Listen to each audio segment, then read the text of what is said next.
Laymen's evangelical fellowship స్థాపకులు దానియేల్ గారు 57వ సంవత్సరం ఆగస్టు 19వ తేదీన చేసిన ప్రసంగము కొరింథీయులకు రాసిన మొదటి పత్రిక 12వ అధ్యాయం 3వ వచనము.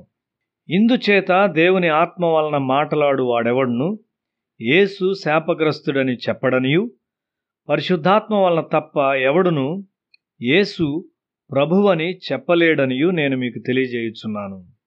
యేసు ప్రభువని చెప్పుటకు గొప్ప ఆత్మీయ జ్ఞానం అవసరం. యేసు నీ జీవితానికి ప్రభు, ఆయన నీ జీవితమునకు ప్రభు అని చెప్పుటకు పరిశుద్ధాత్మ అవసరమై ఉన్నది. ఆయన ప్రభు అయి ఉన్నట్లయితే ఆయన నిన్ను ఆజ్ఞాపించగలడు. దానియేలు తన యవన కాలంలో ఆయన్ను ప్రభువుగా చేసుకున్నాడు. తన ఆహారంలో కూడా అతడు ఆయన్ను ప్రభువుగా చేసుకున్నాడు. అతనిని స్వాధీనపరచుకొనగలవారు ఎవ్వరునూ లేరు.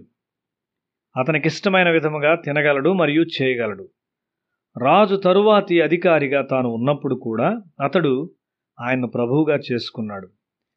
గిద్యోను ఆయన్ను ఒక్క దినములో ప్రభువుగా చేసుకున్నాడా? అతడు తనలో తాను ప్రశ్నించుకుంటున్నాడు, మా పితరుల దేవుడు ఎక్కడున్నాడు? దూత అతన్ని కలుసుకున్నప్పుడు దేవుణ్ణి తన ప్రభువుగా అతడు అంగీకరించాడు. అప్పుడు తన తండ్రి ఇంటిలో బయలు యొక్క బలిపీఠములను క్రింద పడద్రోయుటకు, ప్రభువునకు ఒక బలిపీఠము కట్టుటకు మరియు దేవునికి బలి అర్పించుటకు అతనికి దేవుని వాక్కు వచ్చింది. అతడు విధేయుడయ్యాడు. యేసు మన ప్రభువుగా అయినప్పుడు మనము కూడా యజమానులంగా అవుతాం. ఎందుకనగా ఆయన మనకు అధికారం ఇస్తాడు. మత్తయి సువార్త 10వ అధ్యాయం 1వ వచనము. ఆయన తన 12 మంది శిష్యులను పిలిచి అపవిత్రాత్మలను వెళ్ళగొట్టుటకును, ప్రతి విధమైన రోగమును, ప్రతి విధమైన వ్యాధిని స్వస్థపరచుటకును వారికి అధికారం ఇచ్చెను. ఆయన ఏ మేరకు నీ మీద ప్రభువుగా ఉన్నాడు? నీ దుస్తుల మీద ఆయన ప్రభువుగా ఉన్నాడా? నీవు తినుటలో ఆయన నీ మీద ప్రభువుగా ఉన్నాడా? నీవు అపహాసకులతో కూర్చున్నప్పుడు నీవు ప్రభువును దుఃఖపరుస్తూ ఉన్నావు. నీవు నీ సమయమును వెచ్చించే విషయంలో ఆయన నీకు ప్రభువై ఉన్నాడా? ఎఫెసీ పత్రిక 4వ అధ్యాయం 30వ వచనము. దేవుని పరిశుద్ధాత్మను దుఃఖపరచకుడి, విమోచన దినం వరకు ఆయన యందు మీరు ముద్రింపబడి ఉన్నారు. తిరిగి జన్మించిన వారై ప్రభువునకు విధేయత చూపని వారైతే వారు దేవుని యొక్క ఆత్మను దుఃఖపరుచున్నారు. నీవు ఆత్మను దుఃఖపరిచినట్లయితే నీవు అధికారాన్ని పోగొట్టుకుంటావు. నీ ఇంటిలో యేసు ప్రభువుగా ఉండుటను నీవు అంగీకరించినప్పుడు సాతాను నీ ఇంటిలోనికి ప్రవేశించుటకు వణుకుతాడు.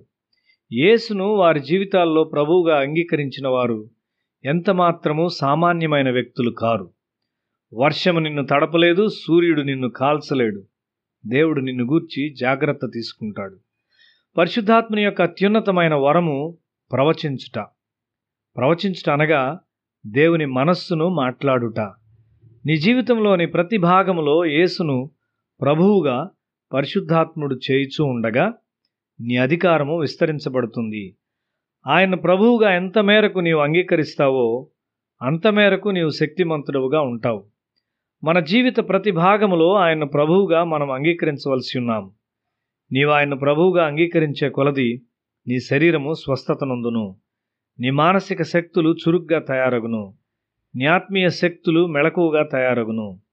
నా అంతట నేనేమీ చేయలేను అనేసి చెప్పాడు. ఆయన జీవితమంతటిలో తన తండ్రిని ప్రభువుగా అంగీకరించాడు. దేవుడు ఆయనకు విశ్వాసమునకు సంబంధించిన అధికారాన్ని ఇచ్చాడు. విశ్వాసమును గూర్చిన అధికారమును దేవుడు నీకు కూడా ఇవ్వాలని కోరుచున్నాడు. పరిశుద్ధాత్మ ద్వారా కాక ఎవరు యేసును ప్రభువుగా పిలువలేరు. మన పెదవులతో ఆయన్ను ప్రభువుగా పిలువగలం. నీవు నీ డబ్బు ఖర్చు చే విషయంలో ఆయన నీకు ప్రభు అయి ఉన్నాడా? నాకిష్టమైన విధముగా నేను వెళ్ళలేను, ఆయన నన్ను ఆజ్ఞాపించిన విధముగా నేను వెళ్తాను, నాకిష్టమైన విధముగా నేను డబ్బు ఖర్చు చేయను అని నీవు చెప్తూ ఉంటావు. ఆ స్థితికి నీవు వచ్చినప్పుడు దేవుడు తన అధికారాన్ని నీకు అప్పగిస్తాడు. అప్పుడు యోసేపు వలె కలల యొక్క భావాలు దేవునికి చెందినవి కావా? దేవునికి చెందిందంతా నాది, కాబట్టి నాకు కల చెప్పుము అని నీవు చెప్తావు. 125వ కీర్తన 3వ వచనము.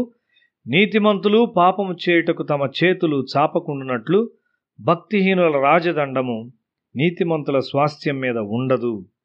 నీ పిల్లల మీద లేక నీ మీద భక్తిహీనులు పాలించుటకు దేవుడు అనుమతించడు. నీ ఆస్తి భక్తిహీనుల క్రింద ఉండుట దేవునికి ఇష్టముండదు.